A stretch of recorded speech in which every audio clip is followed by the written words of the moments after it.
Welcome back to more FPL content. This will be the transfer tips for Gameweek 13 with 11 players being highlighted to buy, hold, sell and skip. Let me know your thoughts down in the comment section below. As always, some of the most popular and under the radar picks will be discussed today, and some of them you can see on screen in the most transferred in section. Matheus Cunha is getting a lot of love with some very consistent performances and high ceiling as well, with the bonus points and multiple attacking returns in a single game. He's been one of the best purchases I've made, and I actually highlighted him back in Game Week 9, and some of these players I've also discussed in recent weeks or months, but there might be a different category for some of these players now. Smash the like button and subscribe for new if you enjoy my content. Our aim is to get this to over 200 likes and to keep on pushing towards new goals like 35 subscribers and beyond. Without further ado, let's jump straight into it.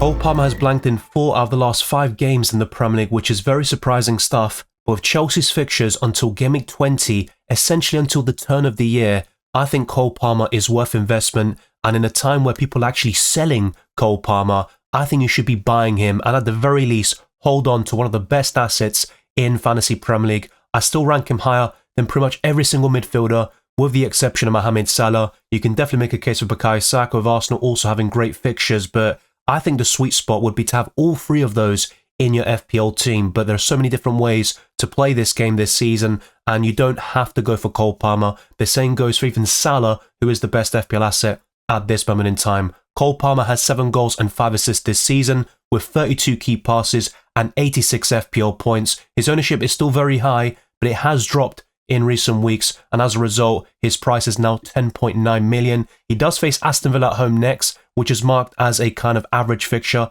on the fixture difficulty rating, but I think it's a very promising game for Cole Palmer. He has never scored or assisted against the Villains, but I think there's a great opportunity for him against the Villa side that are really struggling at the moment. They haven't won in the last few games in the Premier League, and even across all competitions, they are winless for the last couple of weeks now. But Cole Palmer has a great set of fixtures until Game Week 20, fantastic underlying numbers like 20 shots inside the box, 38 shots overall. The XG is 5.47, which is incredible for a midfielder. 9 big chances and 11 big chance created. I think Cole Palmer is worth investment. Do not lose faith in the Chelsea talisman. If only I made more purchases like Matheus Cunha. Even back in Game Week 9, I recommended him as a purchase, and he faced Brighton away in that particular week. Brighton were 2-0 up, and Wolves made a late comeback, and Matheus Cunha orchestrated everything because pretty much every attack goes through Cunha, and that's why he gets a healthy number of goals and assists, coupled with bonus points, and he's got 9 big chances created, which is incredible for a 6.9 million forward, and he started the season at 6.5 million. He's got 75 FPL points. He's one of the most informed forwards in the Premier League and also across Europe's top 5 divisions. He's returned in 5 out of the last 6 Premier League games, and Wolves have excellent fixtures until Game Week 18, where they are second in the FDR. Bournemouth at home next is pretty enticing. Everton away, West Ham away, and Ipswich Town at home. I think all of these fixtures look really promising. Cunha will blank from time to time, but his consistency is remarkable for a budget forward, and he's going to outscore a lot of the more expensive options. Maybe he'll rival the likes of Isak, Watkins, and others at a similar price, and he has been outscoring Erling Haaland, who costs over double the amount of money. So I think Cunha is worth investment. He also has good underlying stats like 24 shots inside the box and 21 key passes. Whilst his XG isn't particularly great at 2.92, he does overperform this because of his finishing ability. I mean, look at some of the goals he scored over the weekend in that 4-1 victory against Fulham. I think he'll catapult Wolves out of this relegation trouble that they're currently in, and even when they were bottom of the division, Cunha will still gain goals and assists on a regular basis. Up next is Jurrien Timber. If you're looking for a differential Arsenal defender or somebody even cheaper than Gabriel or Saliba, I think Jurrien Timber is the best option. Even compared to Calafiori, the Dutchman offers a cheaper price point at 5.5 million and an ownership figure of 1.9%. He has 1 assist this season, and he's going to offer a lot more attacking potential as the right back compared to when he plays certain games on the left-hand side. He's got 12 key passes, which isn't too shabby, and 30 FPL points, which is the exact same as William Saliba, but don't expect too many attacking returns here. He might get the odd assist here and there, and possibly a goal. He did score against Nottingham Forest on Saturday, but it was ruled out due to a marginal offside, so I think he could surprise people with certain attacking returns from time to time, and Arsenal boast a great set of fixtures until February essentially, so I think Jurrien Timber is a buy. I covered Joao Pedro last week, and my advice was to not rush into him, see how he does against Bournemouth in terms of minutes and performance, and then invest in Gameweek 13, and he did so well against Bournemouth with a goal and an assist. He did get subbed off quite early, but I think there were a few factors behind that substitution, one of which is the fact that Joao Pedro just returned from an injury, and second of all, Baleba was sent off, and that changed the complexion of the game, so Brighton made a tactical substitution. I think Joao Pedro will play close to the 90 minutes in most games coming up, as long as there's no risk of an injury, and with Southampton at home next, there's a great opportunity and timing to buy the Brazilian, and I think just like Cunha, these two are right amongst the very best forwards in the game right now. Joao Pedro's ownership is only 12% right now, but that's going to soar in the coming weeks. His price is 5.5 million. The same can definitely be said about his price tag. 4 goals and 2 assists this season in limited minutes, 11 bonus points and 42 FPL points overall. He came off the bench against Man City, made the difference. His underlying stats aren't that great because he hasn't played that many minutes, but 5 big chances is still decent considering the minutes played. I think Joao Pedro is a very easy purchase. Bryan Mbeumo has been disappointing in recent weeks, and with Brentford's fixtures turning for the worse in Gameweek 14, there will be a push towards selling Mbeumo to Jared Bowen and other mid-priced options in the game, but let's not forget, he has 8 goals and 1 assist this season, which is staggering for a mid-priced midfielder. He does cost 7.9 million still, but we'll probably see this drop in the coming weeks. His ownership is also very high at 41.1%, and his XG is 3.9, which is quite impressive, but maybe not the best considering how many goals Mbeumo scored this season. There is a slight overperformance here, and 79 FPL points. Leicester at home though, no matter what you do with Mbeumo, you might want to sell him in 14 or 15, and that's more understandable, but do not sell Bryan Mbeumo when he's going to face Leicester City at home. The only downside to this fixture now is that Steve Cooper was sacked, so we could see a managerial bounce from the Foxes, but I think Mbeumo can still score a few goals, and Brentford have a great home record this season where they are scoring so many goals and putting on a show for the spectators and the neutrals, so I think Mbeumo is a very easy hold right now. His underlying stats in general are decent: 20 key passes, 7 big chances, and 5 big chances created. I do think his underlying stats though aren't as impressive as they were at this stage last season, but he is getting the FPL points. Generally speaking, there has been a drop-off in recent weeks, but I think he'll perform very well against Leicester City. Back in Gameweek 8, I highlighted Maddison as a purchase, but from that point onwards, despite getting some returns here and there, he was mainly a substitute and making these brief cameos. He ended up scoring against West Ham in that particular game, but that 16-point haul against Man City is going to catch everybody's attention. I still think there are better midfielders elsewhere that you want to invest in, looking at fixtures, form, and a combination of different factors. But I think for those that have James Maddison, and it isn't that many with only 6.9% ownership, I think Maddison is worth holding on to, and I wouldn't be buying him in necessarily right now. He has 5 goals and 4 assists this season and 68 FPL points. Over the next 4 game weeks, Southampton away looks very enticing, and even Fulham at home. Maddison got a double-digit haul against them last season, and in fact I had Maddison and Son for that particular game, but his XGI is 6.63. A bit like Bruno Fernandes, Maddison has always posted these really impressive underlying stats, and he actually has delivered quite consistently on the FPL front, and he tends to start seasons very strongly, then he kind of wanes in the second half of the campaign. Let's see if he can break that trend this season, but I think James Maddison is a hold.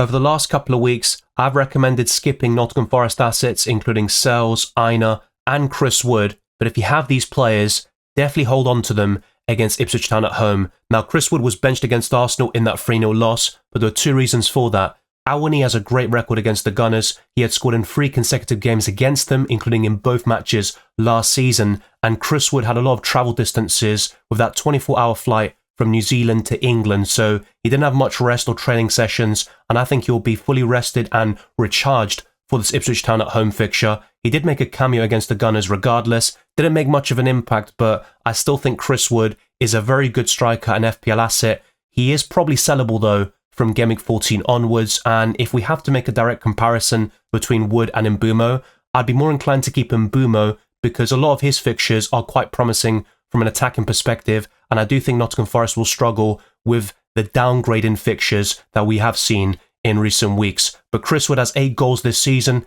11 big chances, and 69 FPL points. He has still been my favourite FPL asset this season. I've owned him since Game Week 1, but from Game Week 14 onwards, I look to sell him. Just don't do that just yet against Ipswich Town, where he has a captaincy option in Game Week 13. Another player covered back in Game Week 8 was Raul Jimenez. He was a purchase at that stage because he was scoring and assisting on such a regular basis, and he's had a great run. But Fulham's upcoming fixtures over the next 4 are quite bleak, and we've got so many other options in the budget price range like Joao Pedro, Danny Welbeck, Mateus Cunha. These are all significant upgrades on Raul Jimenez when you consider form and fixtures combined. But Jimenez is still a decent FPL asset, don't get me wrong. 4 goals and 2 assists, 24 shots inside the box, and 50 FPL points. He also offers insane value at 5.7 million, and his ownership is still quite low, relatively speaking, which is always quite enticing for an FPL asset. He's also scored at the Tottenham Hotspur Stadium before, and with Vicario out injured in the long term, and Spurs' habit of kind of getting the big results against the teams like Man City and Man United this season, then dropping points to Ipswich Town at home, you could see Fulham getting a shock result here. It wouldn't surprise me at all, and Jimenez could be at the forefront and getting a goal or an assist at least. But I still think Jimenez is worth selling. I don't see many returns over the next 4 game weeks. He did score against Arsenal last season, to be fair, at Craven Cottage, but I think Raul Jimenez is a sell. A couple of weeks ago, during the beginning of the international break, I discussed holding Trent against Southampton if he was available, but it turned out in future videos, and I covered Trent's fitness in all of those podcasts, that he was going to miss out against the Saints, and as a result, I went from a hold to a sell with Trent Alexander-Arnold. He cost 6.9 million, which is far too much money for the bonus points, attacking potential, and the FPL points that he's offering. And within the same defensive line, you can go for Konate or Virgil van Dijk, who are offering much better value for money at the moment. I think things will change over time, and Trent will become a very good option in the heart of the defence. But right now, I think it's worth selling Trent and using the extra money to upgrade your midfield and forward line. On Tuesday, the 26th of November, at the time of this recording, Pedro Porro has been transferred in by almost 200,000 FPL managers, and it makes sense based on his 14-point haul against Manchester City. He's got Fulham at home and Southampton away over the next 4 game weeks, but I don't trust Spurs defensively, especially with the injury to Vicario, who could be out for several months. Now, the Spaniard has 2 goals and 1 assist this season, which is very impressive for a fullback, but I think he's capable of even better, especially on the bonus points front, and his ownership is still quite high, all things considered, at 27.3%. He's got 20 shots this season, which is staggering for a fullback, and 49 FPL points. Now, if you're asking me to choose between Borro and Trent right now, I'd be going for the Spaniard, there's no doubt about it, but I think Konate, Gabriel, Timber, and other Arsenal defenders, maybe even Gvardiol if Manchester City can sort things out, as the Croatian made 8 key passes against Tottenham Hotspur. Over the next 4 game weeks, I think Spurs keep 1 clean sheet, and undoubtedly Borro can get some attacking returns in that time frame, and that would make him a very good option for the next month or 2.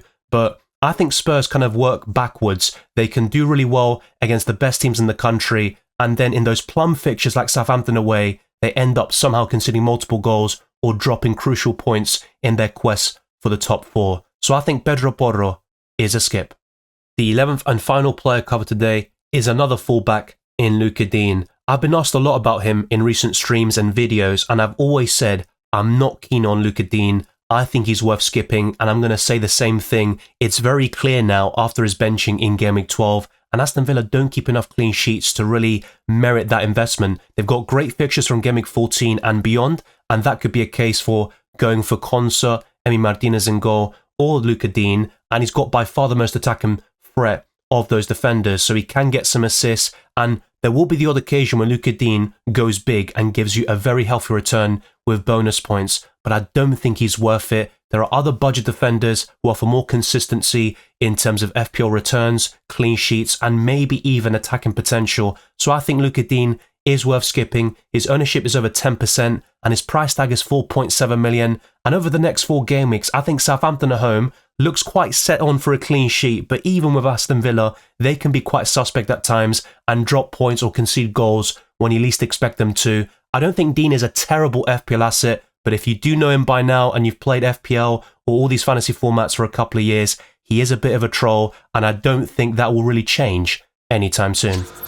And there we have it, 11 players to buy, hold, sell and skip, all covered for Gameweek 13. It's worth mentioning that Luca Dean, by the way, has 8 big chance created and 14 key passes, so if you do disagree with some of my selections, let me know down in the comment section below. I do welcome the discussion. Erling Haaland is by far the most transferred out player, with almost 500,000 transfers out, and that will definitely exceed that rate by the time we get to the deadline. It could even be close to 1 million. Is that maybe a bit too bold to say? Let's wait and see. All of this will be covered on the channel in subsequent videos, like the best wildcard team, team selection, and the deadline stream on Friday. Be sure not to miss it by smashing the like button of this video, getting it to over 200 likes, and subscribing to the channel. Let's try to get to 35 subscribers and then push towards new goals in the future. The same goes for my social media platforms. Check all the links in the description below for my Twitter and Instagram, DylanRCM, the Discord server, FPL League, Draft Hound, as well as Spotify. Leave a 5-star review on my podcast. It goes a long way to support my channel. I wish you all the best of luck for Gameweek 13 and the rest of the season, and I'll see you next time.